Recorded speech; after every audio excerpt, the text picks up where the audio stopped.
কালকের তো 5টা মেয়ে হয়েছে, কিভাবে যে বিয়ে দেবে? দিন আনে দিন খায়। আল্লাহর রহমতে আমার 5টা মেয়ে, তাতে আমার থেকে গ্রামের লোকের চিন্তা বেশি জান। হায় রে, কি আজব দুনিয়া। কই গো, তুমি চলে আসলে?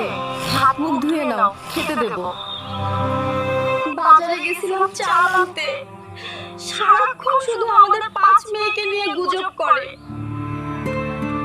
দেখো সখিনা, আমাদের ছেলে নাই তো কি হয়েছে, ইনশাআল্লাহ একদিন এই 5 মেয়ে আমাদের মুখ উজ্জ্বল করবে। গ্রামের লোক কি বলছে বলুক, তাতে তুমি টেনশন নিও না। যাও মা, স্কুলের ভিতর, আমি এখন কাজে যাব। একটা কথা মাথায় রেখো, তোমাদের ভালো করে পড়তে হবে। বাবা এসএসসি পরীক্ষা দিব, ফর্ম ফিল আপের জন্য টাকা লাগবে। আমার কলেজের 3rd ইয়ারের বই লাগবে বাবা। ঠিক আছে মা,